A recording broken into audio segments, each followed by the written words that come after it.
អ្នកទាំងអស់គ្នាអាចជួយឧបត្ថម្ភខ្ញុំតាមរយៈ barcode ដូចដែលមានបង្ហាញនៅលើអេក្រង់ទូរស័ព្ទនេះផងដែរដែលបើខ្ញុំអាចទាំងការទូរស័ព្ទបញ្ចូលអ៊ីនធឺណិតថតជាវីដេអូចែកជូនអ្នកទាំងអស់គ្នាទស្សនាកម្សាន្តជាហោហែបន្តទៀតសូមអរគុណយើងមកតាមដានស្ដាប់ការវិភាគរបស់យើងបន្តទៅទៀតចង់ដឹងថាតើពេលនេះមកនេះមានអ្វីសម្រាប់អ្នកដែលកំពុងតែទស្សនាការវិភាគរបស់ខ្ញុំមានអ្វីដែលអ្នកគួរតែដឹងនិងមានអ្វីដែលអ្នកត្រូវទិញខ្លួនទៅយកដែរឬទេនៅក្នុងពេលឆាប់ៗខាងមុខនេះ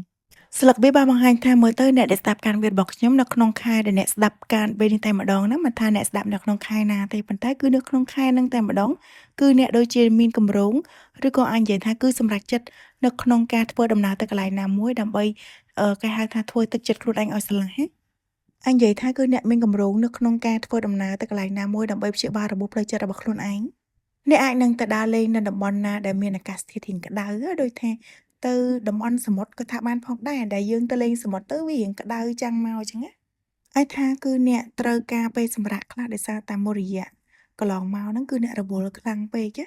អ្នកត្រូវតែចេះថ្លឹងជីវិតខ្លួនឯងឲ្យស្មើគ្នាការងារជាមួយនឹងគេហៅថាសុខភាពផ្លូវកាយជាមួយនឹងសុខភាពផ្លូវចិត្តទៅជាមួយគ្នាការងារជាមួយនឹងអារម្មណ៍របស់យើងក៏វាត្រូវតែធូរស្បើយទៅជាមួយគ្នាកុំដាក់សម្ពាធទៅលើខ្លួនឯងអាចថានៅក្នុងខែដែលអ្នកស្ដាប់ការបែបនេះគឺអ្នកនឹងស្វែងយល់អំពីផ្លូវដើរនៃជីវិតរបស់ខ្លួនឯងមួយដែលល្អប្រសើរទាំងផ្លូវកាយនិងផ្លូវចិត្តណាដោយថាគឺអ្នកលែងងប់ងូលជាមួយនឹងអ្វីមួយខ្លាំងពេកបង្ខំខ្លួនឯងឲ្យទៅធ្វើវាលើថាការងារអញ្ចឹងជក់ជាមួយនឹងការងារព្យាយាមឲ្យតាមទាន់លទ្ធផលរហូតទៅដល់ភ្លេចគិតអំពីសុខភាពផ្លូវចិត្តរបស់ខ្លួនឯងក៏ថាបានអញ្ចឹងនៅក្នុងខែដែលអ្នកស្ដាប់ការបែបនេះគឺអ្នកនឹងយល់ឃើញថាអូអ្នកធ្វើនេះគឺវាជ្រុលពេកហើយអញ្ចឹងអ្នកគួរតែថយក្រោយមកជំហានឬក៏អញនិយាយថាគួរតែស្វែងរកពេលវេលាខ្លះដើម្បីលំហែកាយអ្នកដែលស្ដាប់ការវិភាគរបស់ខ្ញុំនៅក្នុងពេលនេះសម្រាប់អ្នកខ្លះគឺគាត់មានអាយុ50ឆ្នាំឡើងទៅហើយតែបើសិនជាអាននិយាយបានមួយទៀតគឺអ្នកដែលស្ដាប់ការវិភាគរបស់ខ្ញុំមានគំនិតចាស់ទុំជាងមុននៅក្នុងពេលដែលអ្នកស្ដាប់ការវិភាគនេះឬក៏នៅក្នុងពេលបន្ទាប់ក្រោយពីអ្នកស្ដាប់ការវិភាគនេះហើយក៏អាននិយាយបានមួយទៀតផងដែរថាមានមនុស្សដែលគេកើតខ្ទង់អាយុ50ឆ្នាំជាងនេះគឺគេចាប់អារម្មណ៍ជាមួយនឹងអ្នកដែលស្ដាប់ការវិភាគរបស់ខ្ញុំមនុស្សម្នាក់ដែលគេចាប់អារម្មណ៍ជាមួយអ្នកហ្នឹងអាចជាមនុស្សដែលមានអារម្មណ៍រៀងឯកោដែរប៉ុន្តែគេគឺជាមនុស្សដែលមានបទពិសោធន៍នៅក្នុងការធ្វើដំណើរច្រើនតំបន់អញ្ចឹងណាឬក៏អាចនិយាយថាការចេះដឹងរបស់គេនោះគឺរៀងជ្រៅជ្រះដែរដូចថាគេយល់ដឹងច្រើនអំពីជីវិតមានចំណេះមានជំនាញច្បាស់លាស់របស់គេសម្រាប់អ្នកស្ដាប់ការវិភាគរបស់ខ្ញុំមួយចំនួនមនុស្សដែលគេចាប់អារម្មណ៍ជាមួយអ្នកគេអាចជាជនជាតិបរទេសណាដែលខុសពីសញ្ជាតិរបស់អ្នកក៏អាចនិយាយបានមួយទៀតផងដែរថាមនុស្សដែលគេចាប់អារម្មណ៍ជាមួយអ្នកដែលស្ដាប់ការវិភាគរបស់ខ្ញុំនេះអាចជាចៅហ្វាយនីរបស់អ្នកក៏ថាបានផងដែរដែលគេគឺជាមនុស្សដែលមានឋានៈមានការចេះដឹងច្រើនណាមនុស្សដែលគេចាប់អារម្មណ៍ជាមួយអ្នកដែលស្ដាប់ការវិភាគរបស់ខ្ញុំគេអាចជាមនុស្សដែលចូលចិត្តនៅក្នុងការអានសៀវភៅផងដែរបើសម្រាប់អ្នកខ្លះមនុស្សដែលគេចាប់អារម្មណ៍ជាមួយអ្នកគេអាចមានតួនាទីជាសាស្ត្រាចារ្យគេអាចមានតួនាទីជាអ្នកកាន់ច្បាប់ជាមេធាវីក៏ថាបានបើសម្រាប់អ្នកខ្លះទៀតមនុស្សដែលគេចាប់អារម្មណ៍ជាមួយអ្នកគេអាចជាវិចិត្រករឬក៏គេអាចជាមនុស្សដែលធ្វើការតាក់ទងជាមួយនឹងវិស័យសិល្បៈហើយច្បាស់ណាស់ថាគេកំពុងតែគិតដល់អ្នកគូក្បាលរបស់គេអារម្មណ៍របស់គេគឺនឹកមកដល់អ្នកតែម្ដងគេអាចនឹងលួចគូររូបរបស់អ្នកឬក៏គេមានរូបរបស់អ្នកនៅផ្ទះរបស់គេតែម្ដងច្បាស់ណាស់ថាមនុស្សដែលគេចាប់អារម្មណ៍ជាមួយអ្នកនោះគឺលក្ខណៈថាគេដូចជាចង់តាក់ទងម្នាក់ហើយអ្នកទាំងពីរអាចនឹងមានគម្លាតអាយុរវាងគ្នាយ៉ាងហោចណាស់ក៏16ឆ្នាំឡើងទៅដែរណាហើយគេអាចនឹងចាស់ជាងអ្នកភាគច្រើនគឺគេចាស់ជាងអ្នកដែលស្ដាប់ការវិភាគរបស់ខ្ញុំតែម្ដងបាទសម្រាប់អ្នកស្ដាប់ការវិភាគរបស់ខ្ញុំមួយចំនួនទៀតមនុស្សដែលគេគិតមកដល់អ្នកគេអាចកើតនៅក្នុងអាយុ40ឆ្នាំឡើងទៅលើ40 41 42អាចនិយាយថាគឺជាអ្នកដែលស្ដាប់ការវិភាគរបស់ខ្ញុំក៏ថាបានផងដែរបើសិនបើអ្នកមានអាយុ40ឆ្នាំឡើងអញ្ចឹងមនុស្សដែលគេគិតមកដល់អ្នកនោះគឺគេមានអាយុ50ឆ្នាំឡើងឬក៏បើសិនបើអ្នកមានអាយុ50ឆ្នាំឡើងអញ្ចឹងមនុស្សដែលគេគិតមកដល់អ្នកឬក៏អ្នកគិតទៅដល់គេគឺមានអាយុ40ឆ្នាំឡើងគេកំពុងតែគិតហើយគេក៏កំពុងតែមានអារម្មណ៍ថ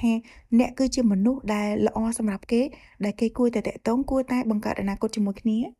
ាអ្នកមានឱកាសនៅក្នុងការជួបជាមួយនឹងមនុស្សម្នាក់នោះនៅពេលដែលអ្នកធ្វើដំណើរជាពិសេសបើសិនបើតាក់ទងជាមួយនឹងដំណើរកម្សាន្តរយៈពេលយូរប៉ុន្តែភាគច្រើនគឺមនុស្សដែលគេចាប់អារម្មណ៍ជាមួយអ្នកគឺគេបានស្គាល់អ្នកហើយគឺគេតាមសង្កេតអ្នកកន្លងមកដែរមិនមែនថាស្គាល់ភ្លាមចាប់អារម្មណ៍ជាមួយគ្នាភ្លាមគឺអត់ទេសម្រាប់អ្នកស្ដាប់ការវិភាគរបស់ខ្ញុំមួយចំនួនអ្នកអាចមានអាយុ20ឆ្នាំឡើងទៅ30ឆ្នាំឡើងក៏ថាបានផងដែរណាអ្នកដែលស្ដាប់ការវិភាគរបស់ខ្ញុំអ្នកអាចមានមនុស្សនៅក្នុងចិត្តរបស់អ្នកដោយថាអ្នកស្រឡាញ់មនុស្សបែបណាមនុស្សខ្ពស់មនុស្សស្គមមនុស្សធ្ងន់មនុស្សសម្បុរសសម្បុរខ្មៅឬក៏សម្បុរស្អែមអញ្ចឹងណាគឺអ្នកមានការគិតនៅក្នុងចិត្តរបស់ខ្លួនឯងចង់បានមនុស្សបែបណាជាគូអនាគតប៉ុន្តែមនុស្សដែលគេចាប់អារម្មណ៍ជាមួយអ្នកហ្នឹងគឺខុសពីអ្វីដែលអ្នកចង់បាននឹងតែម្ដងអត់ដូចគ្នាទេគេអាចជាមនុស្សដែលចង់នាំអ្នកទៅខាងក្រៅដូចថាជាការណាត់ជួប ឬក៏អាននិយាយថាគឺគេចង់តាក់ទងម្នាក់តែម្ដងឯងគេដូចជាមានកម្រងនៅក្នុងការហៅអ្នកឲ្យទៅដើរលេងរួមគ្នាជាមួយគេផងដែរមនុស្សម្នាក់ហ្នឹងគឺគេដូចជាចង់បន្ថយនៅក្នុងការផ្ញើសារឬក៏តាក់ទងម្នាក់ហើយទោះបីជាគេអត់ច្បាស់ថាចម្លើយដែលគេនឹងទទួលបានពីអ្នកជាចម្លើយវិជ្ជមានឬក៏អវិជ្ជមានព្រមតាក់ទងជាមួយគេឬក៏អត់ក៏ដោយក៏ប៉ុន្តែបើទោះបីជាគេភ័យខ្លាចដូចថាភ័យខ្លាចអ្នកបដិសេធជាមួយគេយ៉ាងណាក៏គេនឹងសាកល្បងនៅក្នុងការឈានជើងមកមុខដែរអ្នកដែលស្ដាប់ការមានរបស់ខ្ញុំអាចនិយាយថាគឺនៅក្នុងពេលថ្មីៗនេះសម្រាប់អ្នកគឺអ្នកកំពុងតែផ្ដោតអារម្មណ៍រស់នៅយ៉ាងម៉េចឲ្យមានផាសុកភាពសម្រាប់ខ្លួនឯងមិនថាជាការហូបចុកមិនថាជាការstyle នៃជីវិតរស់នៅចេញដំណើរធ្វើការយ៉ាងម៉េចទៅគឺអ្នករៀបចំយ៉ាងម៉េចចង់ឲ្យជីវិតរបស់ខ្លួនឯងវាមើលទៅរលូនហើយលក្ខណៈថាធ្វើការងារដដែលៗប៉ុន្តែមានអារម្មណ៍ល្អជាមួយនឹងការរស់នៅប្រចាំថ្ងៃអញ្ចឹងមនុស្សដែលគេចាប់អារម្មណ៍ជាមួយអ្នកក៏គេតាមដាននៅខ្សែជីវិតរបស់អ្នកទៅតាមអ្វីដែលអ្នកបានបង្ហាញនៅតាមសង្គមក៏ដូចជាទៅតាមអ្វីដែលគេអាចគេហៅថាតាមដានអ្នកបានណាអាចនិយាយថាអ្នកទាំងពីរគឺជាប្រភេទមនុស្សដែលចូលចិត្តរស់នៅបែបសេរីបែបថាអត់មានសម្ពាធអត់មានវប្បធម៌អីជាងគៀបសង្កត់ឬថាធ្វើតាមប្រពៃណីឲ្យខ្ជាប់ខ្ជួនអីគឺអត់ទេនិយាយទៅគឺរស់នៅរបៀបម៉េចធ្វើឲ្យតែខ្លួនឯងសប្បាយចិត្តរៀង free style ហ្មងដូចថាមិនគោរពសាសនាមិនគោរពលក្ខណៈថាប្រពៃណីអីខ្ជាប់ខ្ជួនអីទេមនុស្សដែលគេចាប់អារម្មណ៍ជាមួយអ្នកគេអាចមានអាយុច្រើន40ឬក៏50ឆ្នាំប៉ុន្តែគេគឺជាគេហៅថាកំមុំចាស់ឬក៏កំឡោះចាស់អញ្ចឹងណាគេគឺជាប្រភេទមនុស្សដែលអត់ធ្លាប់រៀបការពីមុនមកទេ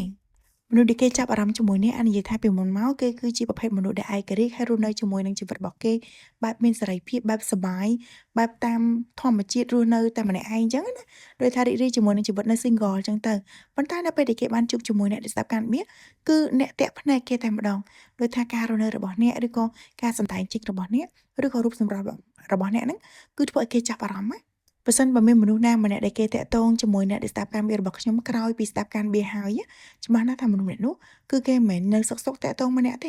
គឺគេគិតយូរហើយគេក៏មានកម្រងច្បាស់លាស់នៅក្នុងការតាក់ទងម្នាក់ដែរ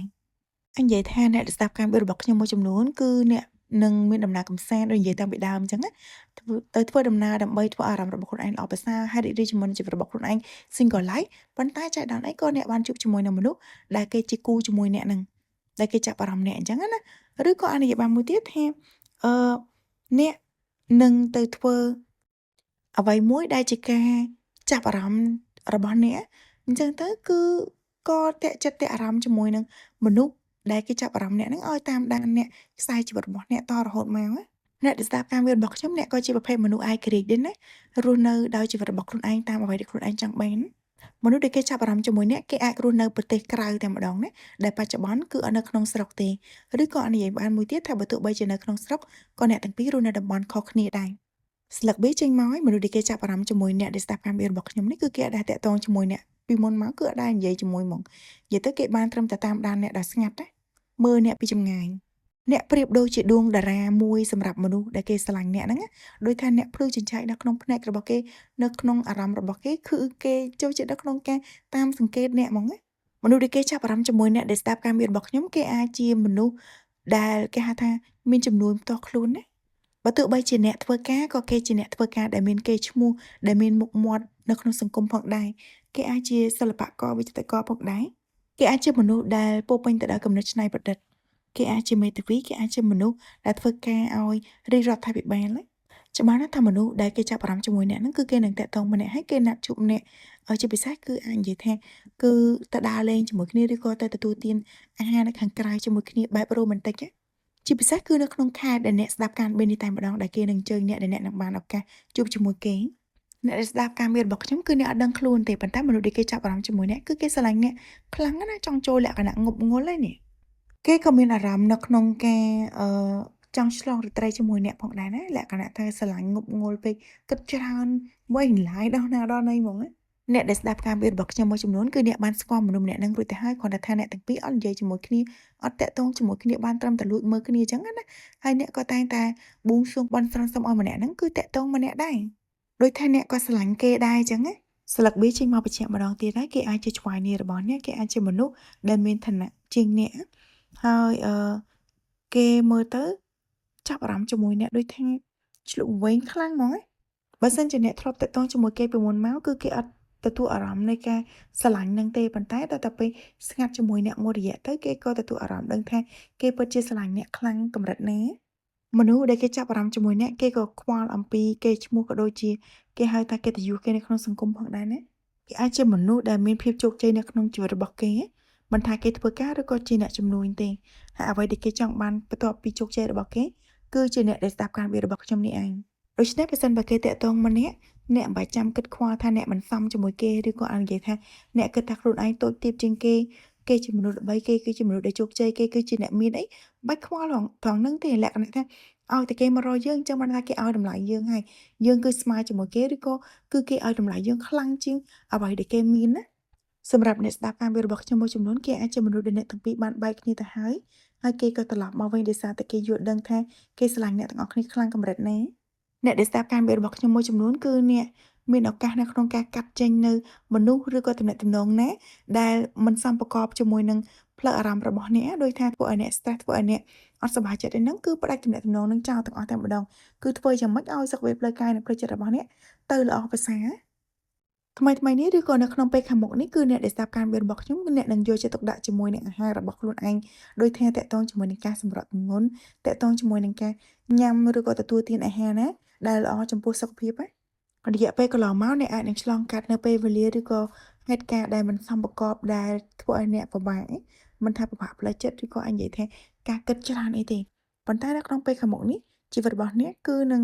ទៅជាល្អប្រសើរឡើងវិញអាចនឹងមានរឿងល្អកើតឡើងចំពោះអ្នកជាពិសេសគឺនៅក្នុងខែ5ខែ6ខែ7ណាអ្នកមានឱកាសនៅក្នុងការទទួលបានសារមួយដែលធ្វើឲ្យអ្នកសប្បាយចិត្តឬក៏ជាការផ្ដល់ឲ្យមួយដែលនឹងធ្វើឲ្យអ្នករំភើបផងដែរឬក៏អ្នកខ្លះទៀតគឺនៅក្នុងរយៈពេលខាងមុខនេះគឺអ្នកនឹងមានដំណើរកម្សាន្តទៅសម្រាកនៅតំបន់ណាមួយយ៉ាងហោចណាស់ក៏រយៈពេល1អាទិត្យដែរនៅក្នុងការធ្វើឲ្យអារម្មណ៍របស់ខ្លួនឯងល្អប្រសើរឡើងឬក៏ជាដំណើរកម្សាន្តណាមួយដែលធ្វើឲ្យអារម្មណ៍របស់អ្នកមានអារម្មណ៍ថាខ្លួនឯងមានសេរីភាពមានឯករាជ្យនៅក្នុងការមានកម្លាំងតដំណើរជីវិតទៅមុខទៀតណាចា៎នេះក៏ជាទីបញ្ចប់សម្រាប់ការមាននៅក្នុងពេលនេះផងដែរខ្ញុំសង្ឃឹមថាអ្នកទាំងអស់គ្នានឹងចូលចិត្តការវិភាគរបស់ខ្ញុំសូមកុំភ្លេចជួយ Like Subscribe និង Share Channel របស់ខ្ញុំម្នាក់មួយផងដែរក៏ដូចជាជួយ Comment ខាងក្រោមវីដេអូថាតើការទូទីនេះត្រូវជាមួយអ្នកទាំងអស់គ្នាបានប្រមាណភាគរយដើម្បីជាការចែករំលែកទៅដល់អ្នកដទៃសូមអរគុណជួបគ្នានៅក្នុងឱកាសក្រោយអ្នកទាំងអស់គ្នាអាចជួយឧបត្ថម្ភខ្ញុំតាមរយៈ barcode ដូចដែលមានបង្ហាញនៅលើអេក្រង់ទូរស័ព្ទវិញផងដែរដើម្បីខ្ញុំអាចទិញការទូរស័ព្ទបញ្ចូលអ៊ីនធឺណិតថតជាវីដេអូចែកជូនអ្នកទាំងអស់គ្នាទស្សនាកម្សាន្តជាហុងហែបន្តទៀតសូមអរគុណជួបគ្នានៅក្នុងឱកាស